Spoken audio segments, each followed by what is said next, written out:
Okay तो हम लोग फर्स्ट मॉड्यूल अपना कंप्लीट कर चुके थे।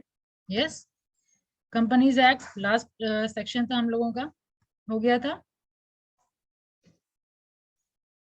और अब हम लोग शुरू करने वाले हैं सेल्स ऑफ गुड्स एक्ट। ठीक है, ये अगेन आपका नया चैप्टर है। यस और no? First module already completed, now this is the Yes. Second module. In that first chapter is sales of goods act. ठीक है, let me share my screen.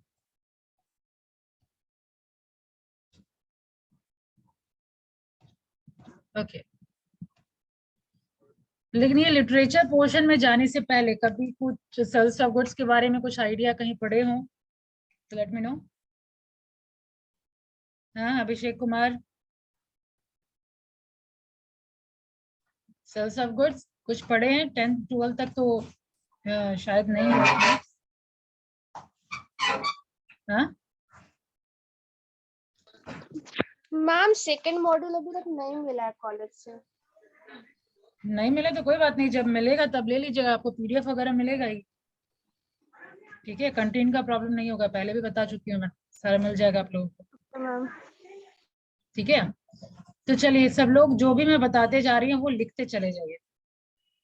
सबसे पहले sales of goods act year क्या है? 1930।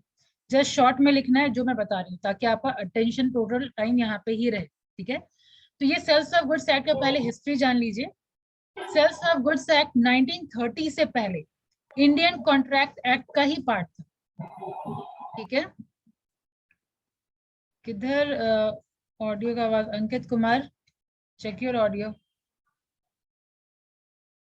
and let me use whiteboard. ठीक है, sales of goods act 1930 से पहले आपका पार्ट था किसका? इंडियन कॉन्ट्रैक्ट एक्ट का। तो इंडियन कॉन्ट्रैक्ट एक्ट में आप देखेंगे सेक्शन आपका 75 से लेके सेक्शन 124 तक वहां से हटा हुआ है। ठीक है, सेक्शन 75, रुकिए एनोटेशन यूज कर लूं।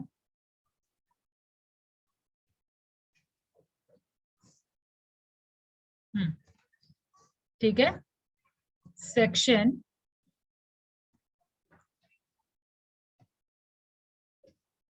75 से लेकर के of Indian contract act section 124 तक आपका सेल्स ऑफ गुड्स एक्ट का ही कंटेंट है। ठीक है, ये इस पार्ट को इंडियन कॉन्ट्रैक्ट एक्ट से निकाल करके कर दिया गया है। शॉर्ट में मैं लिख रही हूँ, आप लोग पूरा लिखेंगे। ठीक है, सेल्स ऑफ गुड्स एक्ट के अंदर, ठीक है, ईयर याद रहे 1930। यहां तक क्लियर है ज्योति? No ma'am. इसकी हिस्ट्री की अगर मैं बात करूं तो ये पहले पार्ट था इंडियन कॉन्ट्रैक्ट एक्ट का, वहां से निकाल करके अलग से ये एक्ट बना दिया गया है, सेल्स ऑफ गुड्स एक्ट। ठीक है, क्लियर? Yes ma'am. अब यहाँ पे नेक्स्ट टर्म है गुड्स। ठीक है, तो ये गुड्स का, इसमें सेल्स ऑफ गुड्स एक्ट में गुड्स का क्या मतलब है, किस टाइप के गुड्स की बात हो रही है। ठीक है, वो स्पेसिफाई अगर करें तो आप इस तरीके से चार्ट बनाइए। ये आप शॉर्ट में थोड़ा पढ़ेंगे तो जो मैं पीडीएफ सेंड करूंगी वो आपको प्रॉपर समझ में आएगा।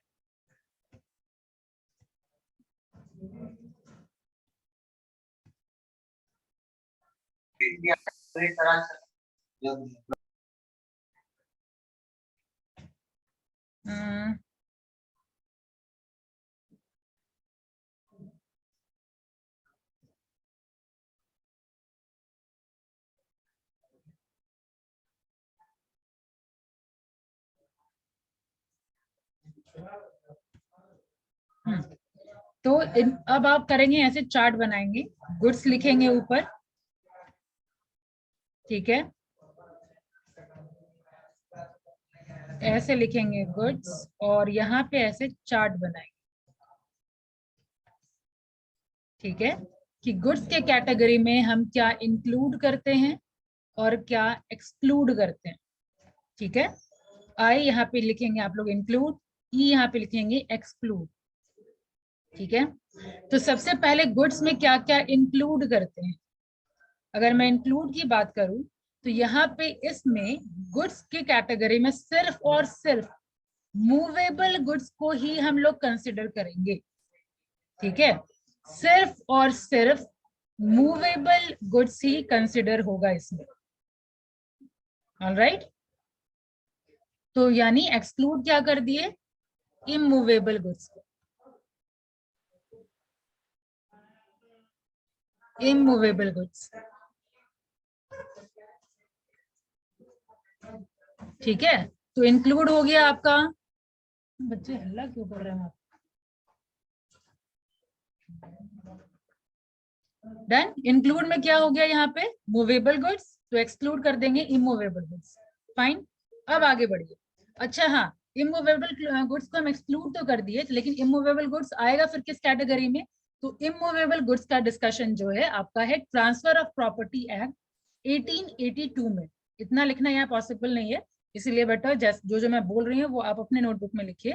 इमूवेबल प्रॉपर्टी का डिस्कशन फिर किस में है, ट्रांसफर ऑफ प्रॉपर्टी एक्ट 1882 में। राइट, इमूवेबल प्रॉपर्टी का डिस्कशन है ट्रांसफर ऑफ प्रॉपर्टी एक्ट 1882 में। ठीक है, अब इमूवेबल में भी ये चीज समझिए, जैसे आपका स्टैंडिंग टिम्बर है, ठीक है, जो ग्रास होता है, ठीक है, ग्रोइंग क्रॉप्स है, तो वो सब भी देखिए हम लोग देख रहे हैं कि वो डिटैच नहीं कर पाते हैं ठीक है, लेकिन हम उसको इमूवेबल प्रॉपर्टी में कंसिडर नहीं करेंगे। इमूवेबल प्रॉपर्टी में इन चीजों को, स्टैंडिंग, ये भी राइट डाउन, स्टैंडिंग टिम्बर को और आपका जो ग्रोइंग क्रॉप्स है, ग्रास है, इन सबको एक्सक्लूड किया गया है। Am I clear? या मैं बोर्ड ढूंढूं, कोई खाली क्लास ढूंढूं, समझ में आ रहा है? मैम तो इसको इमूवेबल में लिखेंगे। हाँ, नहीं नहीं, इमूवेबल में इसको एक्सक्लूड किया गया है, इमूवेबल प्रॉपर्टी में इसको मैम किया गया है। तो वो जो लेट मी कंप्लीट, तो इंक्लूड किस में किया गया है आपका, इंक्लूड किया गया है मूवेबल प्रॉपर्टी, क्योंकि वो हम डिटैच कर सकते हैं। ठीक है, लैंड से हम काट करके उसको अलग कर सकते हैं, इसीलिए उसको मूवेबल प्रॉपर्टी में इंक्लूड किया गया, यानी सेल्स ऑफ गुड्स में आप इसको कंसीडर कर सकते हैं। ठीक है, और इसमें उसको आप कंसीडर नहीं करेंगे इमूवेबल प्रॉपर्टी में। यहाँ तक क्लियर है? तो आप ये इंक्लूड में मूवेबल प्रॉपर्टी लिख लिए। ठीक है, अब उसके बाद आगे लिखेंगे आप लोग वही स्टैंडिंग टिम्बर लिख लीजिए, ग्रास लिख लीजिए, ग्रोइंग क्रॉप्स लिख लीजिए इंक्लूड। मैम क्या बोले, standing? Standing timber, TIMBER, standing timber, growing crops, grass.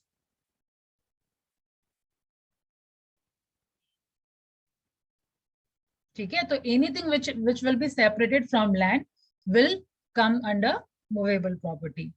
Got it everyone? Yes ma'am.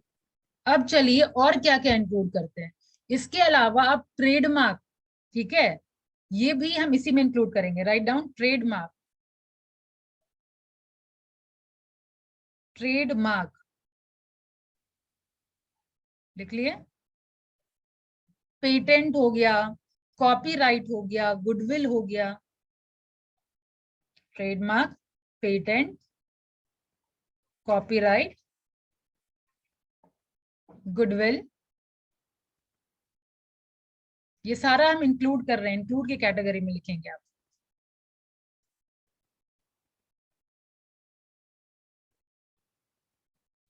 अच्छा, शेयर्स क्या होगा, मूवेबल या इमूवेबल?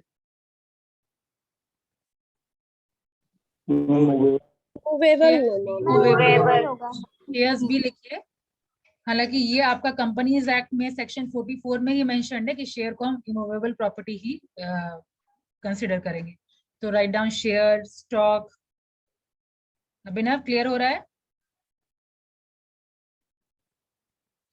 ठीक है, इसके अलावा आप ये एक करेंसी है, ठीक है, जो ओल्ड करेंसी है, ओल्ड करेंसी है, उसको हम यहाँ पे इंक्लूड करते हैं, क्योंकि ओल्ड करेंसी को खरीदा ही जाता है। ठीक है, तो ये ओल्ड करेंसी को हम इंक्लूड करेंगे। और जो मनी और करेंसी जो हम यूज करते हैं खरीदने के लिए, मतलब जो पैसा हम यूज करते हैं कि पैसे के बदले सामान लेते हैं, उसको हम यहाँ पे एक्सक्लूड कर रहे हैं, यानी एक्सक्लूड में लिखेंगे मनी और करेंसी। ऑलराइट, एक्सक्लूड में लिखेंगे मनी और करेंसी, और ओल्ड करेंसी को लिखेंगे इंक्लूड में।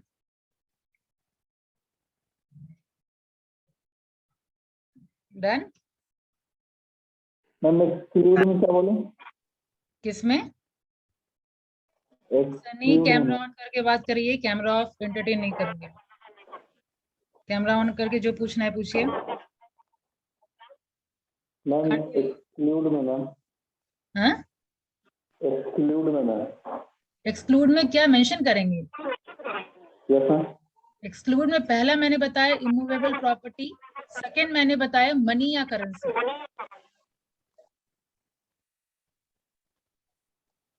डन। अब इसके अलावा इंक्लूड में लिखेंगे बाकी सारा चीज तो हो गया। ये म्यूट कर लीजिए, शायद आपके साइड इको प्रोड्यूस हो रहा है सनी। अब इंक्लूड में ट्रेडमार्क वगैरह तो इंक्लूड कर ही लिए हैं, इसके अलावा और जैसे गैस हो गया, इलेक्ट्रिसिटी हो गया, ठीक है, ये सब लिख लीजिए, गैस, इलेक्ट्रिसिटी। इंक्लूड में मैम। इंक्लूड में, ठीक है, ये सब हम इंक्लूड करते हैं। एक्सक्लूड में एक और कैटेगरी होगा, that is actionable claim. Actionable claim, action ACTION, action ABLE, actionable claim. Actionable claim, हाँ, एक्सक्लूड में एक्सक्लूड में। एक्शन, मेरा मेहनत बर्बाद नहीं होना चाहिए। समझ आ रहा है, नहीं समझ आ रहा है मुझे अभी बताएंगे, ठीक है, कंप्लीट होने के बाद बस मुझे आंसर चाहिए होता है। Action label claim, sorry claim लिखेंगे यहाँ पे। मैम हाँ, मैम वो जो आप लिखवाएंगे ट्रांसफर ऑफ प्रॉपर्टी एक्ट 1882, ये इंक्लूड में या एक्सक्लूड में बोले थे आप? मैंने कहा था उसमें कि इमूवेबल प्रॉपर्टी जो है वो इंक्लूड होता है ट्रांसफर ऑफ प्रॉपर्टी एक्ट में। यहाँ पे हम सेल्स ऑफ गुड्स एक्ट में एक्सक्लूड करते हैं, ठीक है। Okay ma'am. तो यहाँ मुझे लिखना था एक्शनेबल क्लेम, CLAIM। अब इसका मतलब समझिए क्या होता है एक्शनेबल क्लेम का। देखिए नाम स्पेसिफाई कर रहा है एक्शनेबल क्लेम, मतलब किसी भी टाइप का अगर अनसिक्योर्ड डेट है, ब्रैकेट में लिख लीजिए, इसको कहते हैं अनसिक्योर्ड डेट। अनसिक्योर्ड डेट को हम लोग कहते हैं एक्शनेबल क्लेम। जैसे मान लीजिए किसी फ्रेंड से आप कोई कर्ज वगैरह लेते हैं, ठीक है, तो अगर इन केस वो नहीं देता है वापस, ठीक है, तो उसके किसी एसेट को तो हम फोरफिट नहीं कर सकते, जब्त नहीं कर सकते, हाँ, लेकिन हाँ कोर्ट ऑफ लॉ में जा करके हम क्लेम जरूर कर सकते हैं, ठीक है। तो इन सारी चीजों को हम लोग एक्सक्लूजन में डालते हैं, सेल्स ऑफ गुड्स में वो कंसिडर नहीं करते हैं, अनसिक्योर्ड डेट को हम इसमें कंसिडर नहीं करेंगे। तो इतना है गुड्स का डेफिनेशन। गुड्स का डेफिनेशन ही गुड्स में क्या क्या हम रखते हैं, सोगा में किस किस चीज के बारे में हम लोग डिस्कशन करते हैं, लॉ में किस किस चीज को कंसिडर किया गया है। यहाँ तक क्लियर है? हाँ, yes ma'am. Yes ma'am. Yes ma'am. Okay. अब आगे बढ़ते हैं नेक्स्ट सेक्शन की तरफ।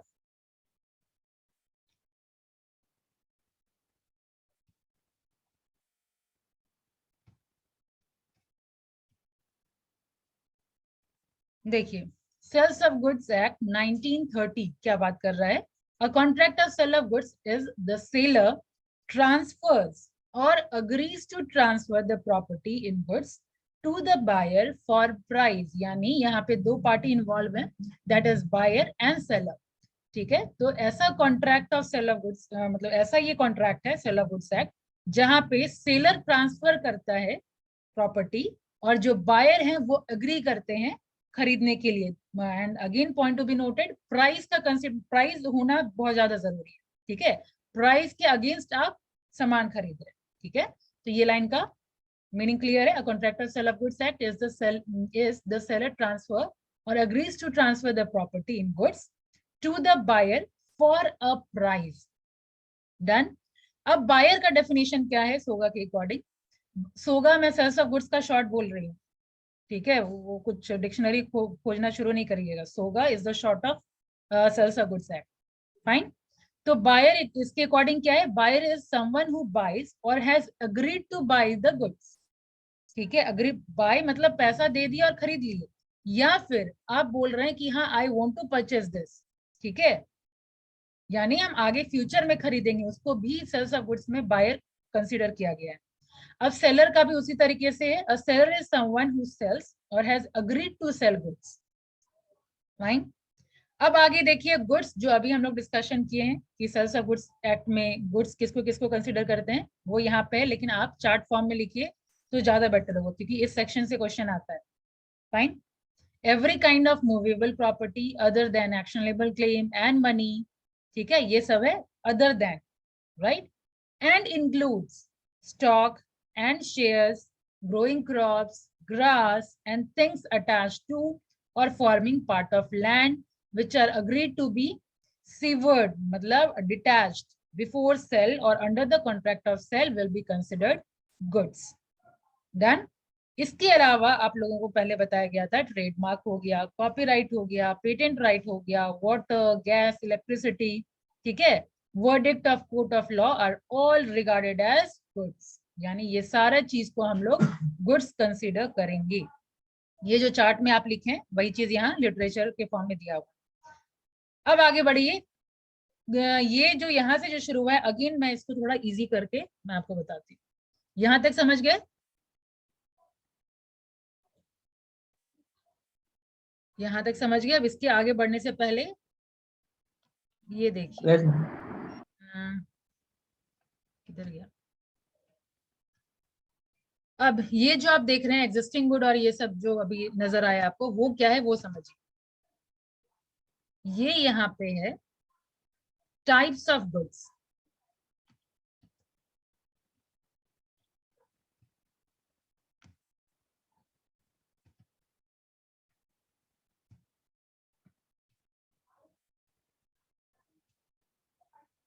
अगेन आप यहाँ पे चार्ट बनाएंगे, यहाँ पे लिखिए टाइप्स ऑफ गुड्स। अगेन मैं यहाँ शॉर्ट में लिख रही हूँ, यहाँ लिखिए types of goods.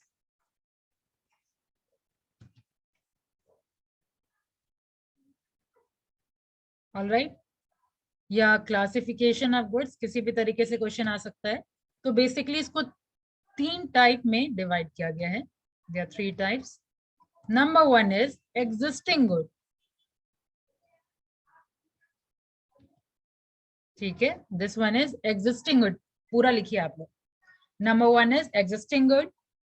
Number 2 is future goods, future goods, future goods. And the third one is क्या? फर्स्ट में कैमरा ऑन पहले। फर्स्ट में है एग्जिस्टिंग गुड्स, सेकेंड वन है future goods, third is contingent good. Done. अब आ जाइए existing goods का फिर कैटेगराइजेशन हुआ है। एग्जिस्टिंग गुड्स में पहला आप लोग लिखेंगे specific goods, alright, specific goods. Number 2 is uncertain good, uncertain, certain, UNASCERTAIN, uncertain goods। और लास्ट में है आपका असर्टेन गुड्स, ASCERTAIN।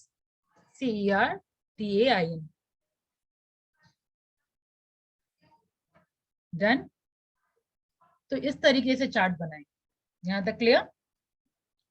गुड्स का कैटेगराइजेशन या क्लासिफिकेशन ऑफ गुड्स में पहला है existing goods, second one is future good, third one is contingent good. Now existing good को अगेन कैटेगराइज किया गया है, that is specific good, uncertain good और असर्टेन गुड। क्लियर? अब वापस आइए PDF की तरफ।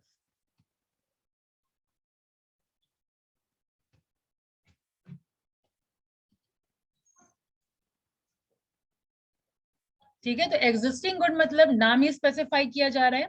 एग्जिस्टिंग मतलब at the time of contract of sale, आपके पास वो गुड्स मौजूद है, यानी प्रेजेंट है, सेलर के पास वो गुड है, उसके हाथ में है वो गुड, तो उसको हम लोग नाम ही बता रहे हैं, स्पेसिफाई कर रहा है कि एग्जिस्टिंग गुड्स की बात कर रही है, यानी जो गुड्स कॉन्ट्रैक्ट जब हो रहा है सेलर और बायर के बीच में, उस वक्त गुड्स आपके पास है। ठीक है, the goods that are present at the time of contract.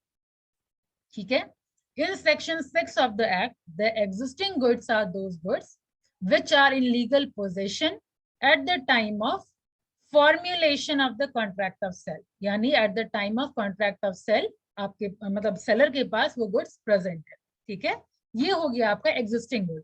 अब इसका अगेन फर्दर क्लासिफिकेशन आप लोग देखे थे कि ये 3 टाइप का होता है। तो सबसे पहले स्पेसिफिक गुड, तो स्पेसिफिक नाम बता रहा है ना, स्पेसिफाई कर दिए हमको कि ये वाला चाहिए।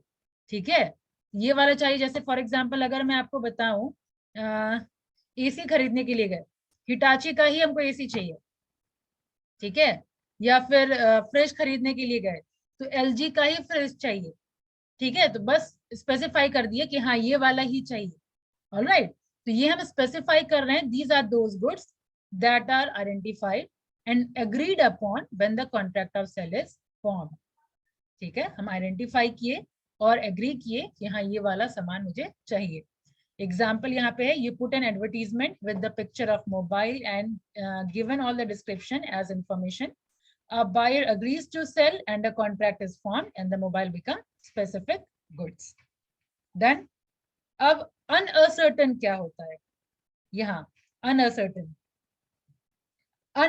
मतलब यहाँ हम स्पेसिफाई नहीं कर रहे हैं किसी सर्टेन गोडाउन में रखा हुआ है या बल्क में रखा हुआ है। ठीक है, तो वो बल्क फॉर्म में ही एज इट इज है, हम स्पेसिफाई नहीं किए, मतलब अलग से निकाले नहीं, वो हम बस स्पेसिफाई कर लिए कि हाँ इस बल्क में दे दो तुमको जो देना है। ठीक है, सब्जी खरीदने जाते हैं, आप लोग जाते हैं कि नहीं जाते? हॉस्टल में जो रहते हैं उनको तो जाना पड़ता ही होगा। Yes ma'am. जाते मैम। ठीक है, तो उसमें आप लोग देखते होंगे कि वहां बल्क में ऑलरेडी रखा हुआ है, या मान लीजिए कोई गोडाउन वगैरह में कुछ रखा हुआ है, तो वो वहां पे आ जाएगा आपका अनसर्टेन गुड्स की कैटेगरी। ठीक है, क्लियर? अब वही सब्जी में से मान लीजिए सर्टेन अमाउंट रखा हुआ है, जैसे यहाँ पे एप्पल का डिस्कशन है कि 500 एप्पल रखा है, उसमें हम 200 निकाल लिए, खुद से निकाले सेलेक्ट करके, तो आ जाएगा वो असर्टेन गुड्स के अंदर। ठीक है, बल्क में है और आप स्पेसिफाई नहीं किए, जब हम बोल रहे हैं कि दे दो जो देना है, सेलेक्ट नहीं किए, तो आ जाएगा वो अनसर्टेन गुड्स में। और अगर हम निकाल रहे हैं, अलग कर रहे हैं, ठीक है, उसको सेग्रीगेट कर रहे हैं, तो वो आ जाएगा असर्टेन गुड्स के अंदर। Am I clear? Yes ma'am. Radha, clear हो रहा है?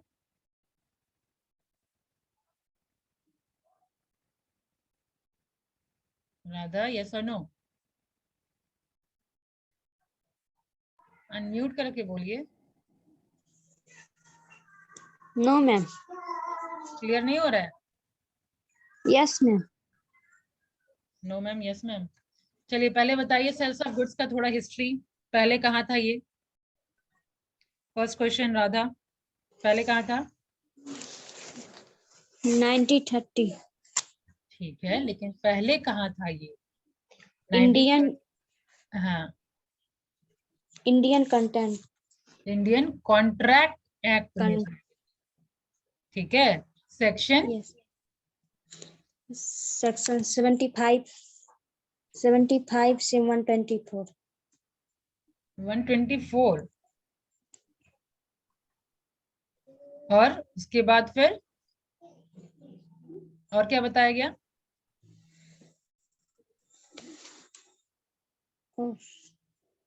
गुड्स में किसको किसको इंक्लूड करेंगे, एक्सक्लूड करेंगे, ये बताइए पल्लवी।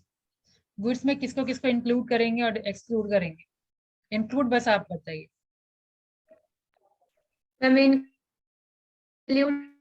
करेंगे growing crop, grass, standing timber, trademark, patent right, copyright, goodwill, share stock, old currency, gas, electricity. Good, अब एक्सक्लूड किसको करेंगे Roshan?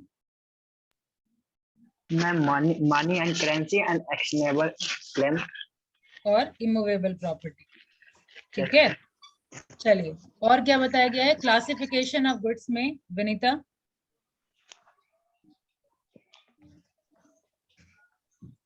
Ma'am existing good, future good और कंटिंजेंट गुड। एग्जिस्टिंग गुड में आ जाएगा स्पेसिफिक, अनअसर्टेन और असर्टेन। ठीक है, अब धर्मजीत आप बताइए, कैमरा ऑफ करके बैठने का कैसे सोच लेते हैं आप लोग? मैम 90% यूज है तो सोच रहे हैं 50, मतलब आपका पूरा क्लास। तो मेरी क्लास के बाद करना क्या होता है? नो मैम, कुछ करना नहीं होता है, मतलब रील देख। क्या बात है, रील देखना इंपॉर्टेंट है लेकिन क्लास जरूरी नहीं है। कैमरा ऑन रखिए, चाहे आपका 10% भी क्यों ना हो, क्लास पे कैमरा ऑन रहता है मतलब रहता है। चार्ज करके रखिए, चार्जर साथ में रखिए। अच्छा, डेटा 90% है तो कोई बात नहीं, दोबारा रिचार्ज करवा दीजिए। एक दिन में, एक दिन का 11 रुपये का चार्ज आता है। नो मैम, खैर वो तो डिस्कशन करना नहीं है, बस कैमरा चाहिए ऑन। हाँ, आंसर दीजिए। एग्जिस्टिंग गुड्स किसको कहते हैं? मतलब जैसे कि किसी के थोक के में, मतलब किसी के पास 500 मतलब सेब है, मतलब उसके पास, और 200 पीस निकाले। यही होता है कैमरा ऑफ करके रखने का नतीजा। मैम जिसका ऑन था सब लोग आंसर दिया है। मैम चलिए म्यूट कर लीजिए। हाँ, ज्योति कुमारी, एग्जिस्टिंग गुड्स किसको कहते हैं? मैम एग्जिस्टिंग गुड उसको कहते हैं जो बाय और सेलर के बीच में मैम ये प्रेजेंट रहता जा है रहा है, सेलर बाहर के बीच। जिससे पूछा जा रहा है वही बताइए। सनी रुक जाइए अभी। हाँ ज्योति बताइए। मैम ये प्रेजेंट रहता है सेलर और बाहर के बीच। सेलर और बायर के बीच नहीं, eight the time of contract ये सेलर के पास प्रेजेंट होता है। ठीक है, जब बेच रहे होते हैं तो मेरे पास है। जैसे मान लीजिए मैं अगर सेलर हूँ, मुझे अगर सर्टेन बुक बेचना है या मान लीजिए फोन बेचना है, अभी मेरे पास है ये फोन, आप ले करके जा सकते हैं। ठीक है, तो कॉन्ट्रैक्ट जब हो रहा है यानी बायर जब आया मेरे पास खरीदने के लिए, तो eight the time of contract मेरे पास वो सामान है, वो आ जाएगा एग्जिस्टिंग गुड में। अब आ जाइए उसमें कितने टाइप अभिनव, एग्जिस्टिंग का कितना type? Specific, specific, uncertain and specific क्या होता है? स्पेसिफिक होता है मैम जब eight the time of trade ma'am goods को मैम चूज करने का ऑप्शन हो, मतलब जब हम डिस्क्राइब कर रहे हैं कि ये पर्टिकुलर चीज ही चाहिए। ठीक है, जब हम डिस्क्रिप्शन दे रहे हैं कि ये सामान चाहिए, फोटो लेके गए भाई ऐसा ही ड्रेस हमको ला करके दीजिए। ठीक है, ये हम स्पेसिफाई करें। स्पेसिफाई करना मतलब क्या कि हम डिस्क्राइब कर रहे हैं कि यही सामान चाहिए, दैट इज स्पेसिफिक। अब असर्टेन मतलब श्वेता? मैम जो मैम जैसे बल्क में है, हम स्पेसिफाई नहीं करते हैं उसको कि यही चाहिए, जो है वो अनअसर्टेन हुआ। वो अनअसर्टेन हुआ जब बल्क में है, और जब निकाल के हम अलग कर दिए स्पेसिफाई कर दिए असर्टेन। ठीक है, तो ये था 3 कैटेगरी। अब बच रहा है 2 और category, that is future good और कंटिंजेंट गुड। तो फ्यूचर गुड अगेन नाम से क्लियर है, फ्यूचर गुड मतलब at the time of contract वो मेरे पास गुड्स प्रेजेंट नहीं है। When I am making the contract, at that time goods is not present with me, या goods is not present to seller। ठीक है, तो ये है आपका फ्यूचर गुड्स। ये देखिए section 2C of the act, future goods have been defined as the good that will either be manufactured, मतलब अभी है नहीं, आप ऑर्डर करिए आपको मैन्युफैक्चर करके दे दिया जाएगा। ठीक है, होता है ना कार वगैरह खरीदने के लिए जाते हैं तुरंत तो कार मिल जाता नहीं है आपको। ठीक है, आज हम खरीदने के लिए गए, चलो ठीक है सब करके हम 1 महीने के बाद आपको दे देंगे। ठीक है, तो 1 महीने के बाद दे देंगे या 4 महीने के बाद दे देंगे, इस टाइप का अगर कुछ हो रहा है तो वो हम कंसिडर करते हैं फ्यूचर गुड्स के अंदर। ठीक है, that will either be manufactured or produced or acquired by the seller at the time of contract of sale is made. The contract for the sale of future goods will never have the actual sell in it. ठीक है, it will always be an agreement to sell। Again यहाँ पे 2 term आ रहा है, एक है sell और दूसरा है agreement to sell। तो ये आप पॉइंट नोट कर लीजिए, आगे हम इसका भी डिस्कशन करेंगे कि सेल किसको कंसिडर करते हैं और एग्रीमेंट टू सेल किसको कहते हैं। फिलहाल वर्ड का जस्ट मतलब समझ लीजिए, मतलब सेल मतलब क्या हुआ, मतलब at the time of contract मेरा हो गया परचेज और पैसा दे दिया, हम निकल गए, ठीक है। और एग्रीमेंट टू सेल अब क्या हो गया कि हाँ I am promising that I will purchase this in near future, ठीक है, वो हो गया आपका एग्रीमेंट टू सेल। और इसके अलावा और भी बहुत सारा डिफरेंशिएशन है, वो हम लोग आगे पढ़ेंगे। फाइन। अब तीसरा है कंटिंजेंट गुड्स। कंटिंजेंट गुड्स को भी हम एक तरीके का सब टाइप है फ्यूचर गुड्स का, लेकिन डिफरेंस क्या है, वहां पे प्रॉमिस कर रहे हैं कि हम इतने महीने के बाद आपको मैन्युफैक्चर करके दे देंगे, लेकिन कंटिंजेंट गुड्स में क्या हो रहा है कि कंटिंजेंट मतलब क्या हुआ, सिचुएशन, ठीक है, डिपेंडिंग अपॉन सिचुएशन। लाइक मैं सेलर हूँ, अगर मान लीजिए कोई मेरे सामने मान लीजिए मोबाइल लेने के लिए कौन आ रहा है, चलिए वनीता आ रही है मोबाइल लेने के लिए, ठीक है। अब मैं क्या बोल रही हूँ, जब मानवी देगी हमको तो हम आपको दे देंगे, ठीक है। मानवी अगर फोन दे देती है हमको, यानी मानवी अगर एग्री हो जाती है देने के लिए, तो ही हम आपको दे पाएंगे। फाइन। तो इस केस में क्या है, कंडीशन लग गया ना, एक कंडीशन लग गया कि वो देगी तो ही हम एग्जीक्यूट कर पाएंगे। That is contingent goods are actually a sub type of future goods in the sense that in contingent goods the actual sale is to be done in the future and has some contingency clause in it. Contingency clause मतलब certain condition is applied to it. Fine. जैसे अब मान लीजिए यहाँ example दिया है, if you sell your mango trees from your orchard when the trees are yet to produce apple, the apple are the contingent good. मतलब Apple आएगा तो हम देंगे। मान लीजिए बीच में बारिश हो गई, ओला पड़ गया, है ना, तो ऑब्वियसली वो सब नहीं होगा, तभी तो हम प्रोड्यूस होगा, तब तो हम आपको दे पाएंगे। तो it is completely depending upon certain situation, yes और नो। तो ये हो गया आपका contingent good. Clear. Types of goods में कहीं कोई दिक्कत? मानवी कंटिंजेंट गुड्स फिर बता दीजिए तो। क्या कंटिंजेंट गुड्स फिर से मैं बता दीजिए तो। कंटिंजेंट मैंने बताया, आपका बार बार लीव हो रहा है Sunny. Yes sir, next problem है। एक बार रिकॉर्डिंग चेक कर लीजिएगा, इस तरह से बीच में ब्रेक होगा तो मीनिंग फिर क्लियर नहीं हो पाएगा। कंटिंजेंट मैंने बताया depending upon certain situation. Contingent मतलब सिचुएशन, कंडीशन, यानी कुछ कंडीशन फुलफिल होगा तभी हम आपको सेल कर पाएंगे फर्दर। तो जैसे यहाँ पे दिया हुआ है कि हाँ मैंगो ट्री है, मैंगो ट्री ट्री में मैंगो होगा, ठीक है, तो हम आपको इतना किलो आपको मैंगो दे पाएंगे। फाइन। तो ये क्या हो गया, कंडीशन हो गया। अब आ जाइए डिलीवरी का टाइप। अब डिलीवरी भी 3 टाइप का होता है, ठीक है। डिलीवरी तो सिंपल ऐसा नहीं होता कि गए और गुड्स लेके आ गए। सर्टेन गुड्स ऐसा भी होता है जो कि at the time of sale delivery possible नहीं हो पाता है, लेकिन फिर भी हम उसको डिलीवरी में कंसिडर करते हैं, ठीक है। कितने टाइप का, एक होता है एक्चुअल, अगेन वो चार्ट बना के रखेंगे नहीं तो फिर भूल जाएंगे, उसी तरीके से चार्ट बनाइए। अब तो सिस्टम समझ में आ गया। डिलीवरी करिए, उसके बाद फिर एक्चुअल डिलीवरी, कंस्ट्रक्टिव डिलीवरी और सिंबॉलिक डिलीवरी, ठीक है। तो delivery of goods specifies the voluntary transfer of possession from one person to another. जब हम गुड्स का पोजेशन मतलब क्या हुआ, मेरे पास आज है और मैं ट्रांसफर कर रही हूँ आपको, ठीक है, तो उसको हम लोग कंसिडर करेंगे delivery. The end result of such process is goods coming into the position of the buyer is a delivery process. यानी सेलर से जब गुड बायर के हाथ में आ जाता है, यानी transfer of position, transfer of ownership जब होता है, ठीक है, तो हम उसको कंसिडर करते हैं डिलीवरी। अब आ जाइए एक्चुअल डिलीवरी किसको कहते हैं। एक्चुअल डिलीवरी मतलब जब हम गुड्स को फिजिकली दे देते हैं, ट्रांसफर कर देते हैं, ठीक है। पेन लेने आए, पेन आपको मिल गया, यानी कंप्लीट पेन आपके हाथ में चला गया, that is physical transfer of goods, ठीक है। Goods are physically given into the position of the buyer, the delivery is an actual delivery. Fine. अब आ जाइए कंस्ट्रक्टिव डिलीवरी। कंस्ट्रक्टिव डिलीवरी मतलब अब मान लीजिए सेल मतलब चाहिए था पल्लवी को, ठीक है, लेने आई मेरे पास स्नेहा, तो पल्लवी की जगह पे स्नेहा के पास पोजीशन है, लेकिन एक्चुअल ओनरशिप ट्रांसफर हुआ है पल्लवी के पास, तो भी ये कंस्ट्रक्टिव डिलीवरी, यानी मैं डिलीवर कर चुकी, तो that will come under constructive delivery. The transfer of goods can be done even when the transfer is effected without a change in the possession or custody of the goods.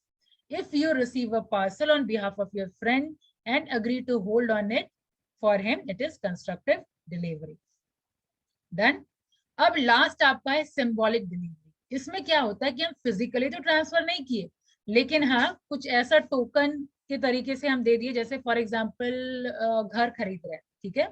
अब घर तो कोई transfer आपको करेगा नहीं कि घर उठा दिया आपको दे दिए, ठीक है। आपको क्या हुआ, की दे दिया गया, तो घर का की आपको मिल गया, मतलब ऑटोमेटिकली वो ओनरशिप ट्रांसफर कर दिया और गुड्स आपको डिलीवर हो चुका, ठीक है। तो ऐसा कब होता है, जब कोई बड़ा गुड्स हो, बल्कि गुड्स हो, जब फिजिकली हम ट्रांसफर नहीं करना पॉसिबल ना हो, ठीक है, तो उस केस में हो जाता है वो symbolic delivery. Fine. So this kind of delivery involves the delivery of thing in token of the transfer of some other things. Example, the key of the godown with the goods in it when handed over the buyer will constitute a symbolic delivery. Clear? Symbolic delivery में समझ नहीं आता, होता है ना। Symbolic बताया तो जैसे मान लीजिए आप घर खरीद रहे हैं, कार खरीद रहे हैं, ठीक है, रेलवे से कोई गुड्स, अगर मान लीजिए सर्टेन गुड्स हम भिजवा रहे हैं तो रेलवे आपको सर्टेन रिसिप्ट देता है। कार खरीद रहे हैं तो आपको कार नहीं मिल करके आपको चाबी मिला। घर खरीद रहे हैं, घर ऐसे मिल करके नहीं, आप घर का चाबी मिला। ये सब क्या हो गया, सिंबॉलिक डिलीवरी, ठीक है। तो ये सिंबॉलिक डिलीवरी किस केस में होगा, जब कोई सामान बल्कि है, फिजिकली उसको ट्रांसफर करना पॉसिबल नहीं है, उस केस में सिंबॉलिक डिलीवरी होता है। डन? Yes ma'am. ओके, अब आगे बढ़ते हैं। Essential element of sales of goods, मतलब सेल्स ऑफ गुड्स में क्या क्या चीज असेंशियल है, क्या क्या चीज होना चाहिए। तो अब तक हम लोग देखे कि टू पार्टीज का होना बहुत ज्यादा जरूरी है। टू पार्टी कौन कौन? Buyer seller. बायर और सेलर। अब सेकेंड टर्म है ट्रांसफर ऑफ प्रॉपर्टी।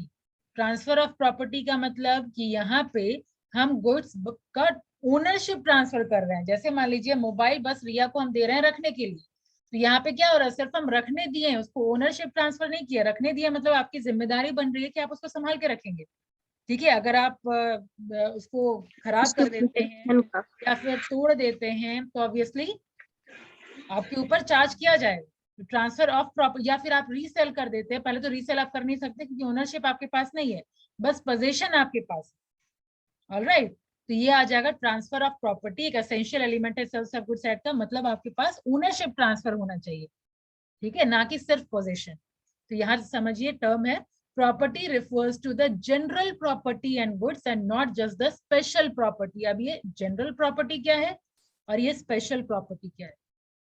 तो जनरल प्रॉपर्टी अभी जो मैंने एक्सप्लेन किया आपको, जो ओनरशिप ऑफ द गुड्स को जब हम ट्रांसफर कर देते हैं वो आ जाएगा जनरल प्रॉपर्टी में, और स्पेशल प्रॉपर्टी मतलब जब हम पोजीशन ऑफ द गुड्स को ट्रांसफर करते हैं तो आ जाएगा स्पेशल प्रॉपर्टी। तो ट्रांसफर ऑफ प्रॉपर्टी यही बात बोल रहा है कि आपका जनरल प्रॉपर्टी ट्रांसफर होना चाहिए, ना कि स्पेशल प्रॉपर्टी, ठीक है। यहाँ तक क्लियर? Yes ma'am. चलो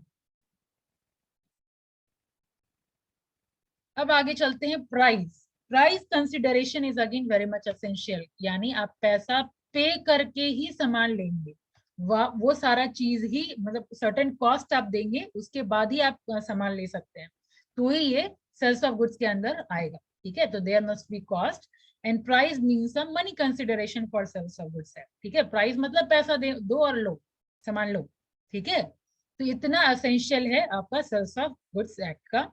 The term contract of sale include both a sell and an agreement to sell, ठीक है। चाहे वो आप सेल कर रहे हो, चाहे आप एग्रीमेंट ऑफ सेल कर रहे हो, जो sales of contract of sale दोनों इंक्लूड करता है, सेल भी और एग्रीमेंट टू सेल भी। डन?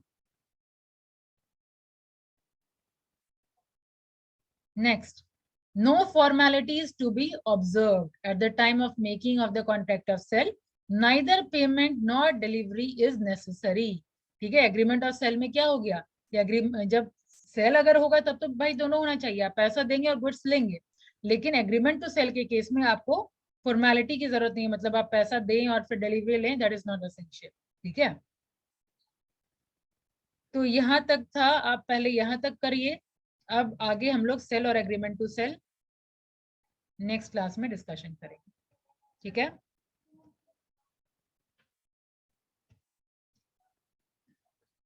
यहाँ तक समझने में कोई दिक्कत? अब तक कहीं अगर दिक्कत है तो अभी फटाफट पूछ लीजिए।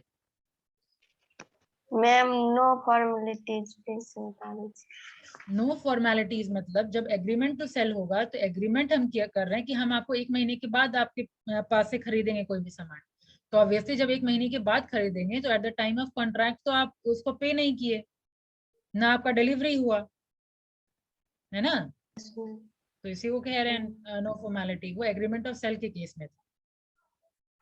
और कुछ किसी का और कोई क्वेश्चन?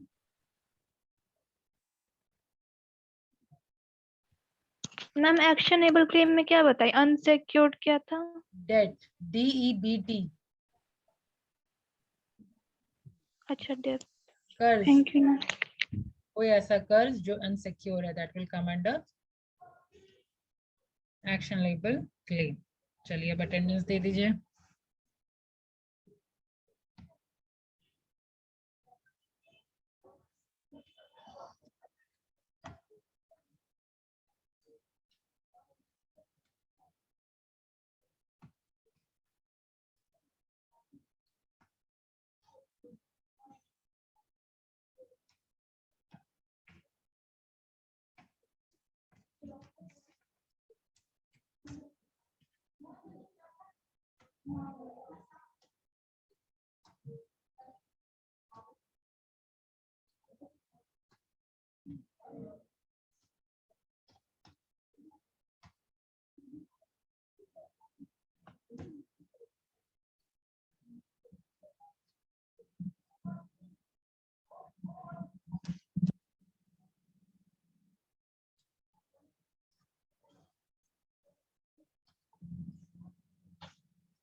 आज 12 है मैम। ठीक है।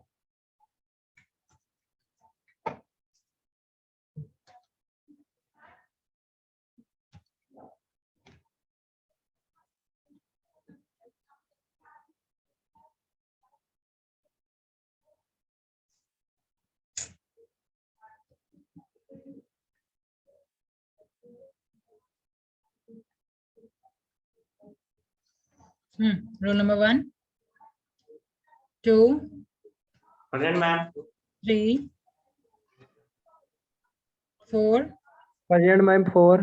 5। आदित्य नेक्स्ट क्लास से कैमरा ऑफ नहीं चलेगा, ठीक है? नहीं तो फिर प्रेजेंट मैम 5। Okay ma'am. हो सकता है इतने गैप में भूल गए होंगे आप लोग, तो एक क्लास छोड़ दिया जा रहा है, वापस से याद रखिए मैम को। 5, present ma'am 5। 6, present ma'am 6। 7, present ma'am 7। 8, 9, 10, yes ma'am 10। 11, Yes, ma'am, 11. 12, 13, 14, present ma'am 14। 15, yes ma'am. 16, yes ma'am. 17, 18, 19, 20, 21, 22, 23, yes ma'am 23। 24, 20, present ma'am 24। 25, 25 ma'am. Yes ma'am 25। 26, yes ma'am 26। 27, 28, 29, 30, yes ma'am 28। 30, 31, 32, yes ma'am 32। 33, 34, 35, 36, 37, 38, 39, 40, yes ma'am 40। 41, 42, 43, 44, 45, yes ma'am 44। 45, 46, 47, 48, 49, 48 present, Yes, 48. Okay, 49, 50, 51, 52, 51. 53, 54, Present ma'am 54. 55, 56, Yes, ma'am. 56. 57, 58, Ma'am 57. 58, 59, 60, Yes, ma'am. 60. 61, 62, 63, Yes, ma'am. 62. 63, 64, 65, Yes, ma'am. 64. 65, 66, 67,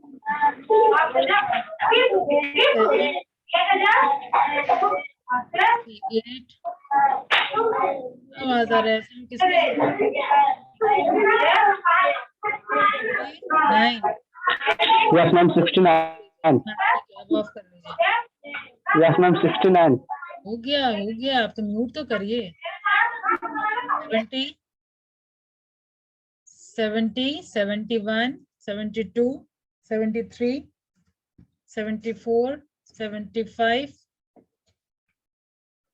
76 77 78 79 80 Present ma'am 79.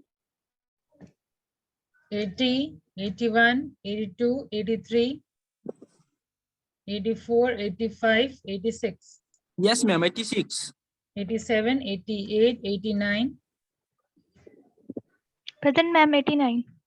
90 91 92 93 Ma'am, 92. 93 93, ma'am. Yes, ma'am. 94 95 96 97 98 Ma'am, 90 ma'am 92 बोल रही थी. 92 तो बना हुआ है 97 97 तक ही है okay हो गया सबका मैम 68 बन गया था. Yes, sir. अब बिना बोले नहीं थे आप मैम उसका आवाज आ रहा था 69. ओके चलिए ठीक है thank you see you next class Thank you, ma'am. Thank you, ma'am. Thank you, ma'am. Thank you, ma'am.